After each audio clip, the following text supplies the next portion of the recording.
Good morning, tropa! Alright! For today's video mga tropa, pupuntahan natin si Mrs. dahil meron siyang dancing competition na sinalihan na kung saan kasama niyo yung mga Zumba Mamis o yung mga kasumba niya dito sa lugar namin sa Barangay Mamatid, Cabuyao, Laguna. So now tropa, nandun sila sa katapatan na kung saan doon gaganapin yung kompetisyon. Sabi niya, i-vlog ko daw. So, syempre, bilang isang supportive na asawa, syempre bibigay natin yung kahilingan ni Mrs.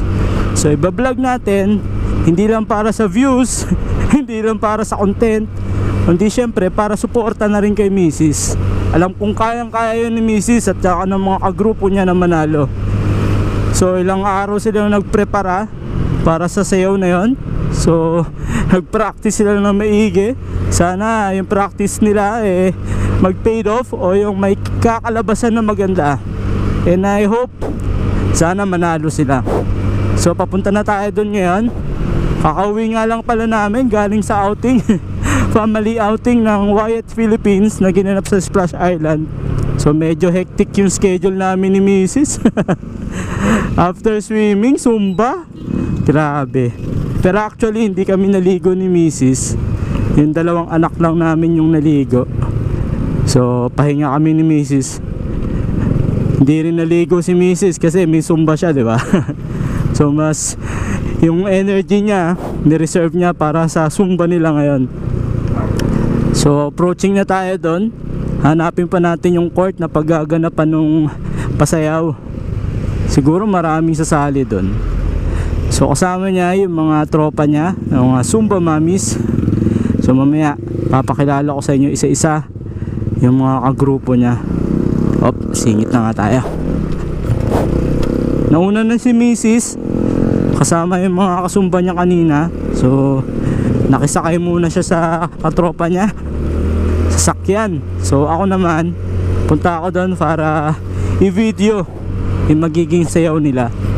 Sabi kasi ni Mrs. gusto niya makita yung kabuuan o yung routine nila, di ba? Maganda kasi kung makikita mo yung sayaw mo ng buong buo. Ibig sabihin lahat ng kagrupo niya kung synchronize ba yung movement nila. So, sa hindi po nakakaalam, yun po talaga ang pinaka gustong gusto ni Mrs. ang magsayaw. Simula pa nung pagkadalaga niya, ayan na talaga yung hobby niya magsayaw tsaka kumain. Yan. Ako naman, yan, ganito lang, pa-vlog lang. Bigayan lang tropa.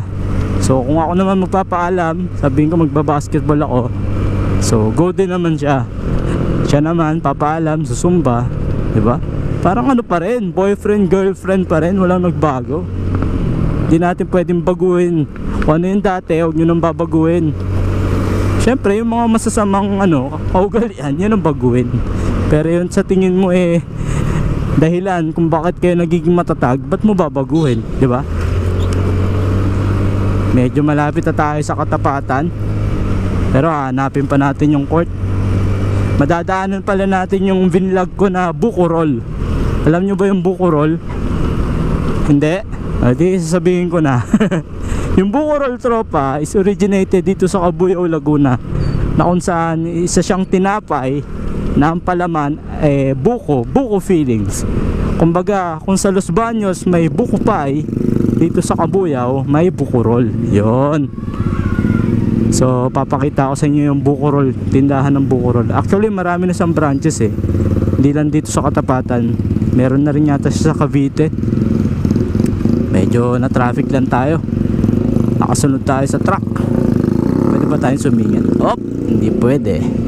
Huwag pilitin, baka dumugo ang ulo. Dito na tayo, kakaliwa na tayo dito tropa. Sana hindi pa nag-start sila Mrs. Medyo na late ako ng alis, gawa na nag-edit pa ako nung video namin kanina Ganon kasi ako tropa Pag gustong gusto kong tapusin yung isang bagay, tatapusin ko agad-agad yan. Katulad ng mini-edit ko. Pwede namang mamayang gabi. Pero sa kagustuhan kong matapos, minadali ko. Mas maganda kasi yung ganun Feeling ko mas nagiging interesado yung tao, yung ano yung hindi mo masyadong pinag-iisipan. Basta edit ka na lang, cut ka na lang ng cut, lapatan mo ng music, lapatan mo ng comedy, ganun. Kesa yung pagpupuyatan ko ng 2 araw, papagandahin ko ng sobra, tapos ganun. Hindi rin pala magugustuhan ng tao. Yung mga ganong senaryo Meron namang minsan yung hindi mo inaasahan na magkiklik sa tao, yun ang magkiklik. Diba? Hindi mo talaga hawak yung ano. Hindi natin hawak yung kapalaran. Hindi natin hawak yung mga bagay-bagay. Kaya dapat chill lang. So nasa na ba tayo?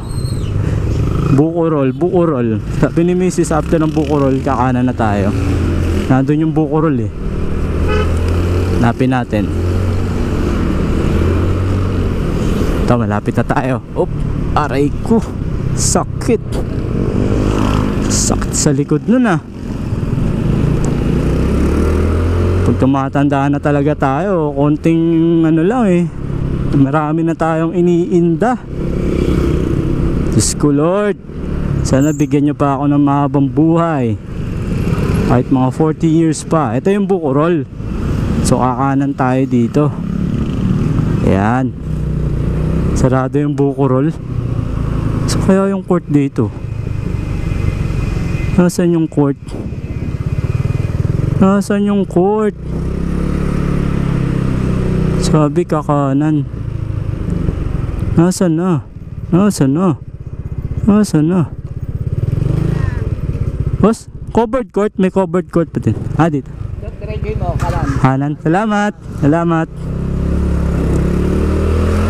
Kaya minsan mas maigi pa magtanong sa tao kaysa sa Waze. Minsan ang Waze ililigaw ko Walang Diyo Kanina exit kami ng ano ba yun? Southwoods. Hindi nag-Waze kami. Pag exit namin ng Southwoods, pinapasok niya ulit kami ng Express.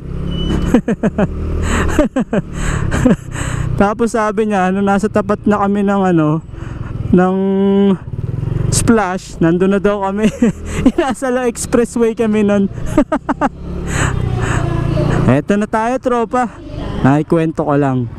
Sana hindi pa sila nag-start. Sino na kaya nag-i-start?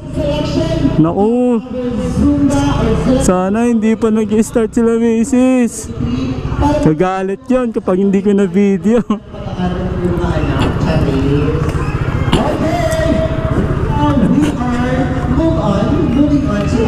Sino na kaya?